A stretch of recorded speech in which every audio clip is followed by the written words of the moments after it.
Bonsoir mesdames, bonsoir messieurs. Une fois bonsoir et merci d'être au rendez-vous, 19h sur Canal King Télévision. On parle déjà journal, il faut dire que l'interfédéral du mouvement des libérations du Congo, Valentin Garengo, a au cours d'une réunion politique fait appel à tous les militants du MLC à réserver un vibrant accueil au pape François qui arrive déjà demain, mardi 31 janvier 2023, images, commentaires. Effectivement, comme le pape arrive demain, au niveau du parti, nous avons pensé qu'il faut préparer cet accueil-là. Voilà pourquoi la réunion a été convoquée aujourd'hui, pour sensibiliser toutes les fédérations, toutes les deux ligues de jeunes et de femmes et les associations, pour qu'ensemble nous puissions nous retrouver à des endroits que nous avons désignés pour permettre la visibilité du parti. D'après les recommandations du président par rapport au tweet qu'il a fait lui-même et au message qu'il a lancé, il veut que nous puissions accompagner le pape le long du parcours qu'il va prendre. Donc le MLC sera visible de l'aéroport jusqu'au point où on va s'arrêter par exemple à Triomphal ici pour lui permettre d'aller au Palais de la Nation sans beaucoup de troupes. Une association dénommée Groupe Bolingo composée essentiellement des femmes commerçantes et maraîchères dirigées par Madame Patience, il faut dire qu'elle a adhéré au mouvement de libération du Congo, situé en présence de la secrétaire générale du parti, F. Bazaiba. Nous sommes au siège du parti, Prince Yandouy.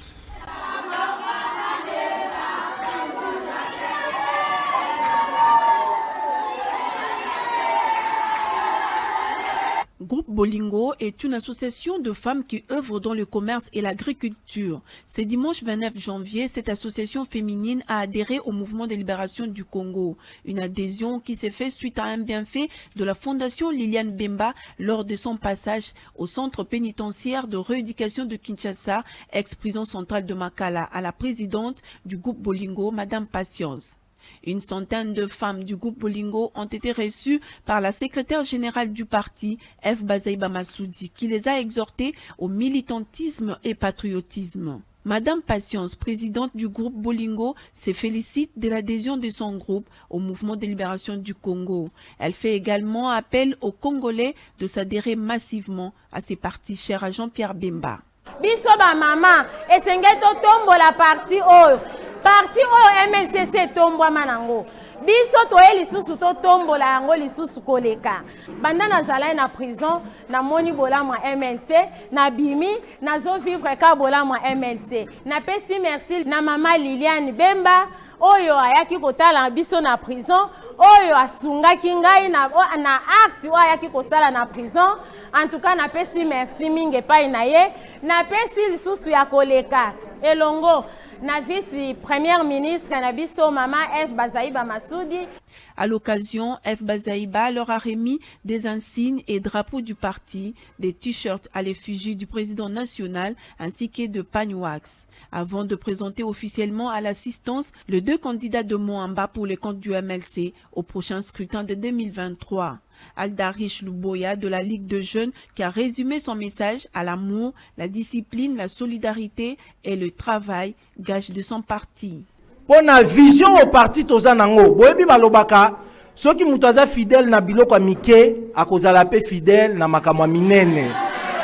Bomoni ndenge nini acto ekendaki epa ya mama Patience, lelo esangisi biso nyonso awa. Elongo na mutu moko ekomi ya famille na biso mobimba.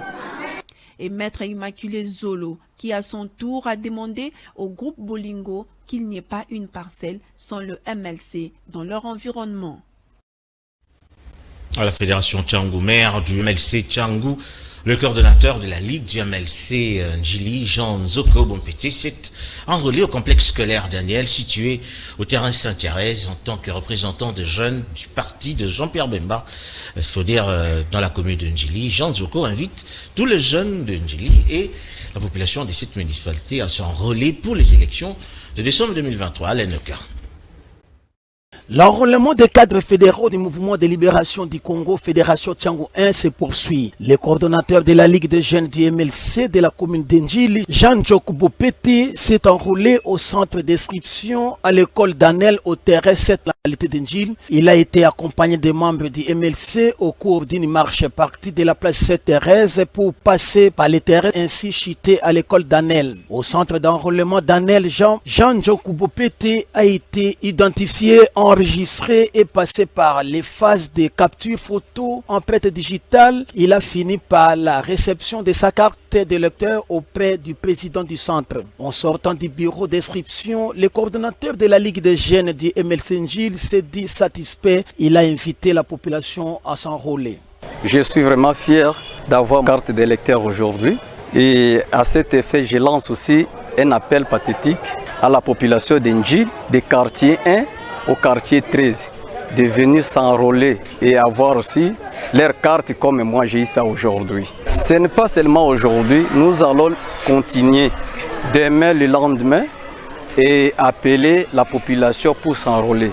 Depuis le lancement de l'opération d'identification et d'enrôlement des électeurs, les partis politiques se mobilisent. Au MLC, l'on voit les cadres s'enrôler et mobilisent en même temps les différentes bases sociopolitiques pour la cause des élections.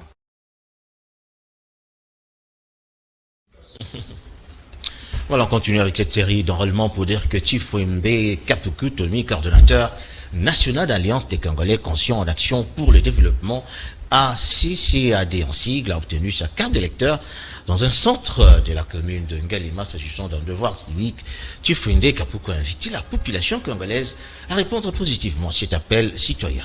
Ursil Mikakamene Shomekashima.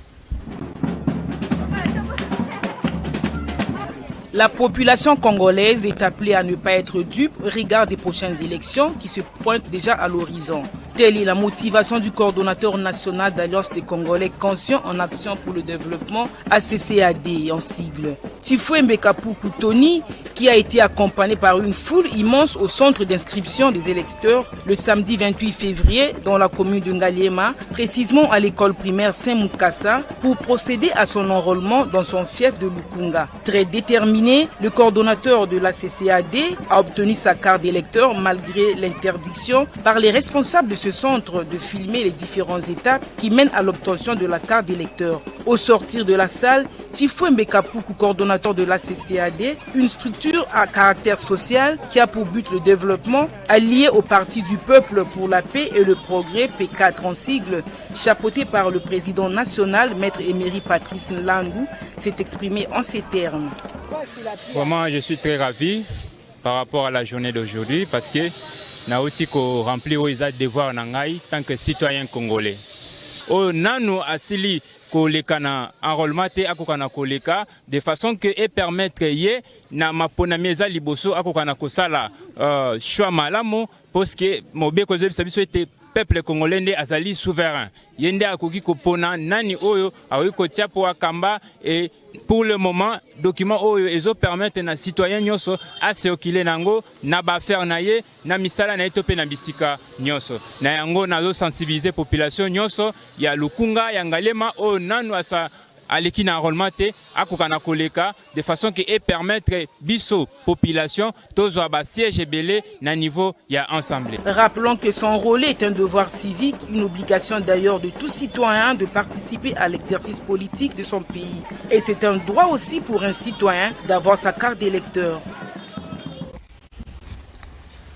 Alors nous avons un invité ce soir, il s'agit de Bernard Amegindra, il est moralisateur international. Avec lui, on va discuter sur quelques points d'actualité. Bonsoir, monsieur Bernard Amegindra, une fois de plus. Merci d'être au rendez-vous. Merci beaucoup. Bonsoir, monsieur Sylvain, le réformateur que vous êtes. Je suis très ravi d'être invité dans votre journal. Tout à fait. Vous êtes moralisateur, cela veut dire vous faites des conseils, n'est-ce pas? Oui, absolument. Je veux dire, aux autorités, mais également à la population, dans son ensemble, pour une bonne conduite. Absolument. Voilà. L'actualité reste dominée, je veux dire, par l'arrivée du pape qui arrive demain à Kinshasa. Alors, votre sentiment par rapport à cet événement? Bon, oui, d'abord, ce que je peux souligner là-dessus, que le pape, le pontife, qui soit le bienvenu, soit le bienvenu sur la terre de Simo Kimbangu, sur la terre des Serres Anouarité, sur la terre de tant et tant et tant de serviteurs. Il faut le citer parmi nos martyrs. Ils sont nombreux. Ils sont nombreux. Oui, et celle de l'église Bima Bolia, c'est leur terre. Et puis maintenant, ce n'est pas la première fois que nous recevons un pontife de l'église catholique. C'est déjà comme d'habitude chez nous. Mais le programme a été changé. Ce qui nous a un peu dérangé. Parce que avant qu'on change ce programme, on avait mentionné la ville de Goma, donc Nord Kivu à l'est plutôt. C'était bien vu à la population. Ça allait consoler directement le victime. Nos frères et sœurs qui sont traumatisés à l'est à cause de massacres perpétrés par les rebelles. Malheureusement, le pape ne va plus passer de l'autre côté. Et ça fait un peu pitié.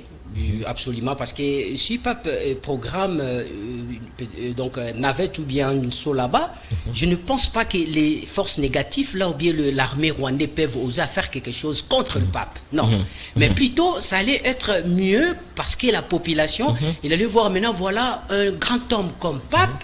Il a risqué toute sa vie pour venir nous visiter. Cette population meurtrie qui pensait avoir un réconfort de la part de pape, je veux dire. Donc, mais maintenant, on nous a dit qu'il y aura des délégations venant du Nord Kivu, Sud Kivu aussi, pour venir, que le pape va le recevoir. Vous, en tant que moralisateur, que pensez-vous du message que le pape a donné finalement?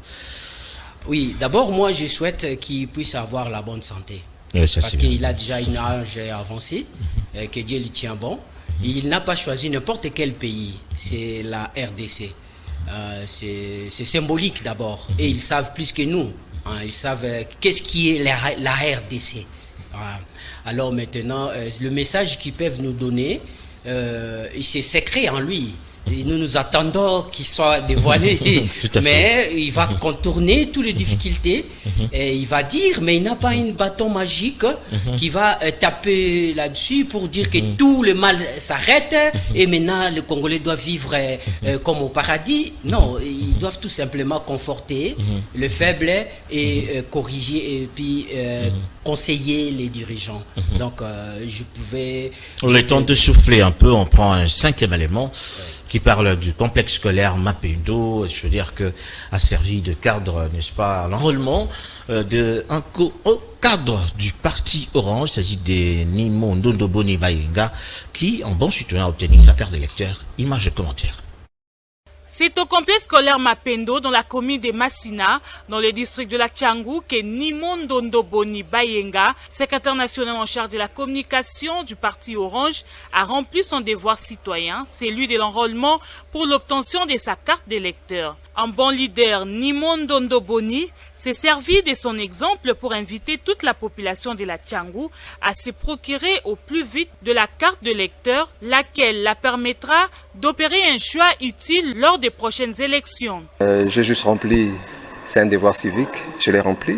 Et là, je viens d'avoir ma carte d'électeur. En tout cas, je tiens à féliciter l'équipe de la CENI et qui ont fait un travail professionnel et en très peu de temps, j'ai pu avoir ma carte d'électeur. Donc vraiment, l'impression est très positive par rapport au travail que fait la CENI. En tout cas, je tiens à encourager la population quinoise, congolaise, particulièrement la population ceux de la Tchangou, Massina, Njili, Kimbantseke, Ntsele, Maluku. Je les encourage à s'enrôler massivement. Il est vrai, il est fort probable que la CENI puisse prolonger, mais n'attendons pas seulement la prolongation. Il est temps à ce que tout le monde puisse avoir sa carte d'électeur. Parce que nous voulons des dirigeants de demain. Et pour que nous puissions être en mesure de choisir nos dirigeants de demain, on devra avoir cette carte-là. L'entrepreneur et politique Nimon Ndondoboni donne rendez-vous à la population de son fief naturel de revenir au moment opportun lors des élections de 2023. Voilà, je reviens à vous, Bernard Aleguinda. Tout à l'heure, là, on a parlé, n'est-ce pas, de la situation qui prévaut à l'est de la RDC. Une question demeure, finalement, on semble n'est pas être en mesure de contrer cette rébellion qui meurtrit cette bonne partie de la population de la RDC. Votre point de vue? Oui, on a assez parlé par rapport à cette menace que notre pays est victime, venant du pays voisin. Le groupe, comme dirais-je, le groupe comme M23, ce sont des groupes qui s'est affiché des gens qui ne sont pas sérieux. Parce qu'on se rappelle bien, en 2013, eux-mêmes, ils se sont présentés dans plusieurs chaînes du monde en disant que nous avons laissé l'opposition armée pour faire l'opposition politique. Mais on n'a pas compris. Comme ça, ils se sont revenus, ils sont revenus encore dans le même truc qu'ils avaient vomi. Alors là, c'est déjà quelque chose qui n'est pas de sérieux. Mais alors, d'autres trucs est qu'il y a un président africain de ce coin-là, il a trop cité dans ce problème. Il croit contourner ou bien blader tous les gens du monde. Il a les Nations Unies dans sa main, il a l'Union africaine dans sa main. Il fait allusion à qui finalement, ce président de... Absolument, le président Paul Kagame. Ah d'accord. Oui, et il ne fait pas la fierté de l'Afrique. À cause de toi, un pays a perdu 10 millions de ses habitants. Et même si vous avez l'intérêt quelconque là-dessus, mais il faut regarder à côté. Si vous vous rappelez bien, Papa Simon Kimbangu, lors où il faisait le tour de l'étendue territoriale nationale, il était arrivé jusque là-bas, à l'est. Il était jusqu'à Goma. Au moment où il voulait traverser au Rwanda, les habitants de cette époque-là, ils avaient refusé. Ils avaient dit non, vous avec vos dieux là-bas, il ne faut pas approcher chez nous comme ça. Papa Simon Kimbangu avait pleuré. Il avait dit je regrette parce qu'il y aura le sang qui va couler en commençant chez vous jusqu'à mon pays. Alors comme vous avez refusé que je puisse entrer pour vous moraliser, pour vous parler de la part des dieux, comment éviter les dangers.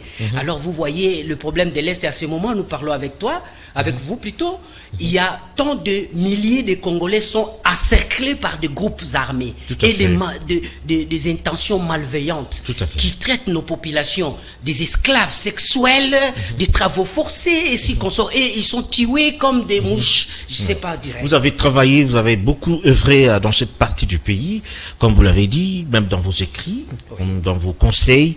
Et vous n'aimez pas qu'on puisse parler plus de l'Est, de la situation de l'Est? Vous aimeriez qu'on parle de la situation de la RDC en général. Et pourquoi? Bon, merci pour cette question-là. Ce n'est pas mieux, ici à Kinshasa, nous continuerons toujours à dire l'Est. C'est comme si nous écartons le pays. C'est comme si nous faisons la différence entre nous et nos compatriotes qui sont là-bas. Il ne faut pas dire l'Est. Non. La République est en guerre. L'Est, c'est pour déterminer quelque chose, mais il faut garder cette essence-là. La République est menacée. La République est agressée. Vous comprenez? Alors, parce qu'il commence à montrer à nos habitants là-bas que le gouvernement central, il ne s'occupe pas d'eux. Alors, vaut mieux qu'ils puissent chercher une autre solution que de rester toujours sous tutelle du gouvernement central. Vous comprenez? C'est pour cela, je conseille le monde congolais de ne pas toujours utiliser le mot l'Est. Non, c'est comme s'ils étaient mis en quarantaine, donc voilà, qui ne sont pas soutenus par d'autres parties de la République. Bon, on va revenir à toi, les temps chaud d'avancer avec ce journal pour dire qu'il y a détérioration du tronçon, compris entre Njili, précisément, nous sommes à Kinshasa, hauteur du quartier 10 et 5, ceci depuis l'entame des travaux de construction de l'usine de traitement d'eau de Lemba Imbu. La population de ce coin en appelle à l'implication des autorités compétentes. Bernice Balenga, Pichu Kizaza, reportage. Détruite pour faciliter le passage de tuyaux d'eau, lorsque furent lancés les travaux destinés à mettre sur pied l'usine de traitement d'eau de Lemba Imbu, ce tronçon n'a plus retrouvé son bel éclat d'avant. Située entre la commune de Kimbanseke et celle d'Njili, la dégradation de cette route fortement empruntée par la population de cette contrée donne du fil à retordre à ce dernier qui lance un cri d'alarme aux autorités compétentes. Ici, dans ce quartier, les difficultés qui sont ici, c'est l'électricité d'eau et l'électricité, c'est que la difficulté totalement vraiment. Le transport, on ne parle pas de transport parce que le transport c'est tout généralisé. C'est généralisé. On ne parle pas de transport parce nous attendons qu'on leur réalise d'abord le chemin, toutes les routes. Là, quand on fait ça, ça sera un peu... Ce quartier, c'est quand il y a pluie, il n'y a pas moyen de traverser. Il y a des flaques d'eau presque partout.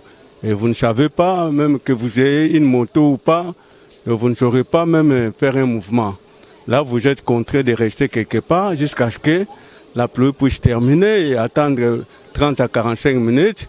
Dès que cette eau-là sera filtrée, en ce moment-là, vous pouvez passer facilement. Sinon, c'est difficile. Lorsqu'il y a la pluie, c'est vraiment difficile pour circuler. Je parle du syndicat interministériel de la réforme de l'administration. SIRAP en sigle a organisé dans son siège un culte d'action des grâces pour remercier Dieu de toutes les faveurs qu'il accorde pour le bon fonctionnement de ce syndicat, lequel a été animé par l'évangéliste Jean-Pierre Ipuna de l'église du Christ au Congo. Alain Noka dans ce reportage.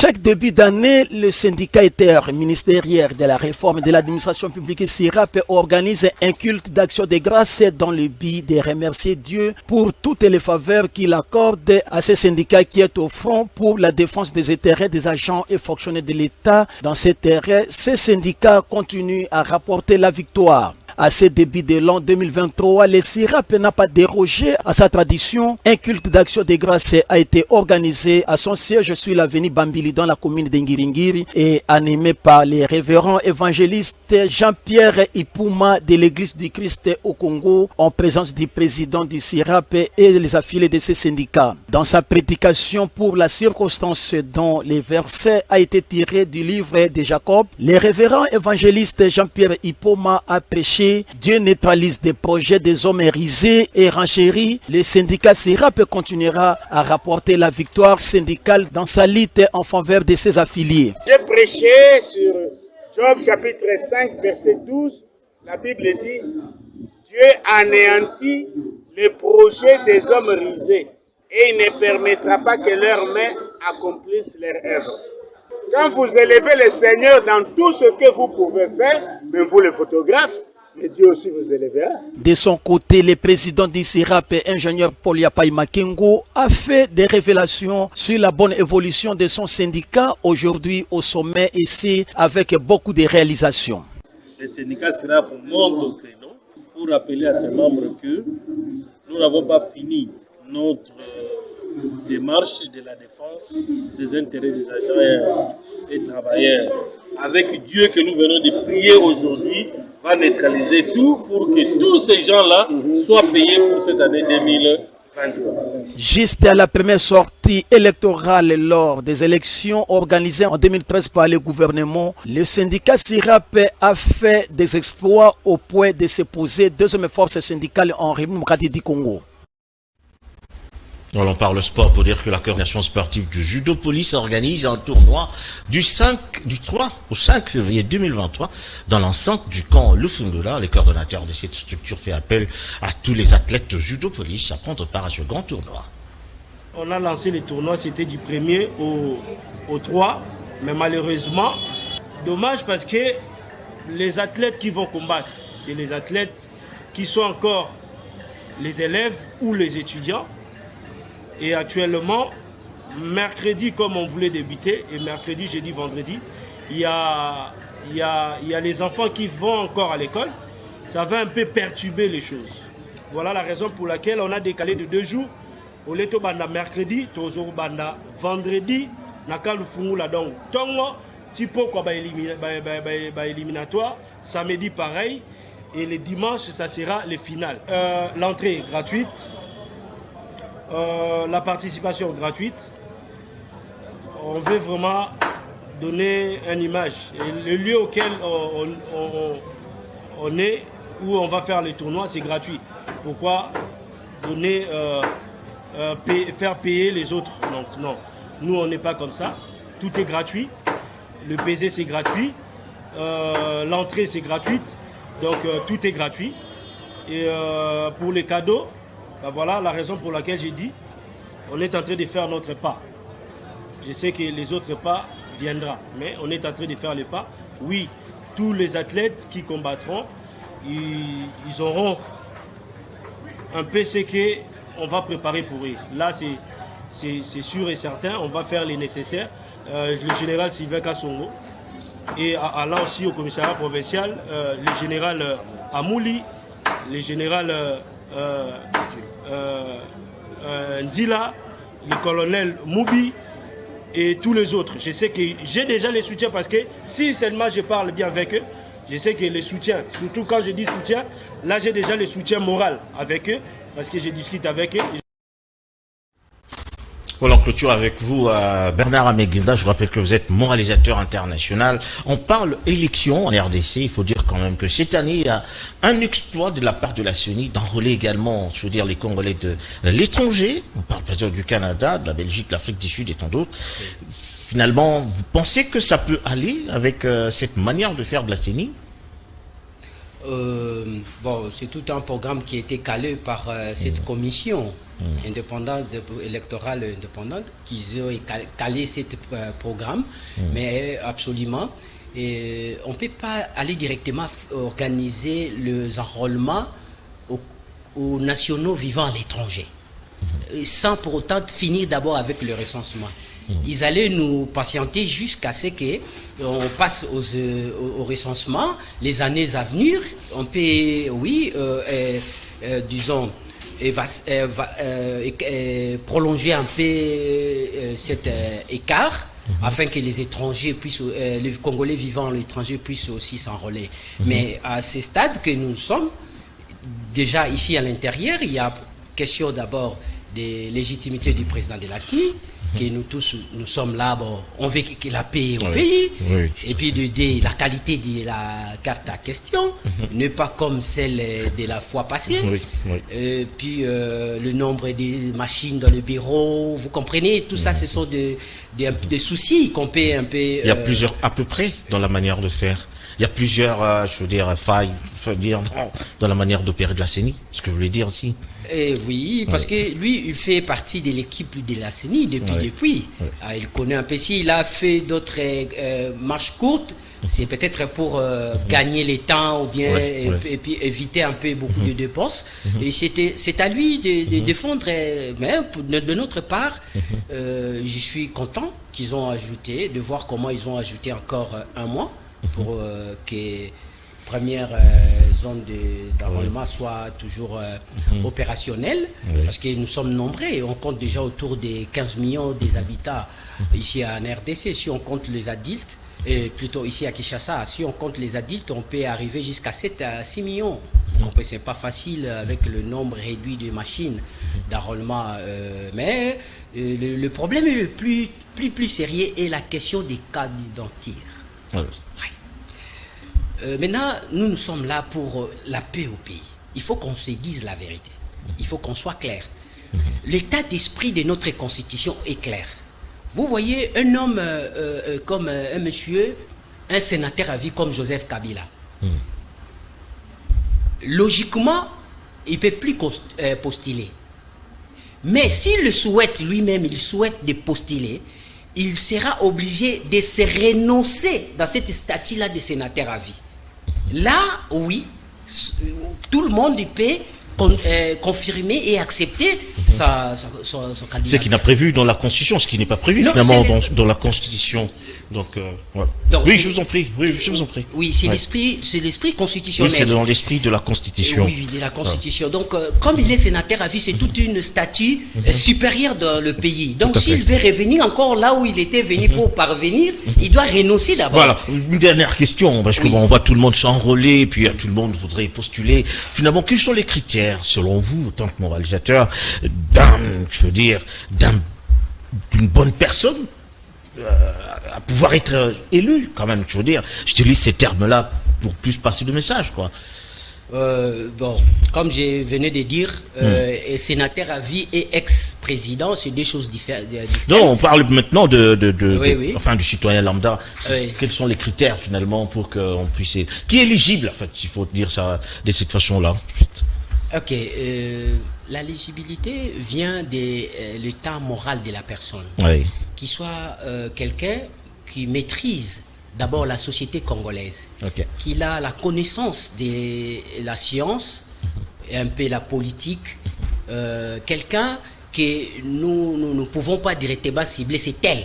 Non. Et en plus, le pouvoir est lié par la puissance des dieux. Vous comprenez? C'est lui que Dieu dit, c'est lui deviendra le président, c'est bien lui, même si nous passons autre. Vous comprenez? Très bien. Alors, c'est pour dire que jusqu'aux preuves du contraire, le président de la République de l'RDC, il a tout temps de préparer bien les choses, même si ce ne sera plus lui qui sera élu, mais qui laisse les choses dans de bonnes conditions, il sera aimé plus encore. Et parce qu'il a l'avantage, parce qu'il peut revenir. Mais pour un second mandat. Pour le second mandat. Mais il reste le président, ex-président. Mais s'il fait 2 mandats, il va devenir le sénateur en vie. Très bien. Alors, c'est par là que nous mettons pratiquement un terme à ces journal. Merci à vous, Bernard Amé-Grinda, d'être venu. Je veux dire que vous êtes moralisateur international. Nous avons ramassé plusieurs points, notamment l'élection, la crise à l'Est, mais également l'arrivée du pape. Le prochain rendez-vous est fixé également, quand vous le voudrez. Pensez. Oui, je suis là, disposé à vous. Dès que vous voulez m'inviter, je viendrai. Merci beaucoup à vous tous qui nous avez suivis de partout. Merci à Copardola, Laetitia Louvezo, Bernice Valenga. On parle également de Sulembrio ainsi que Tony Binda. On se retrouve prochainement. Bonsoir.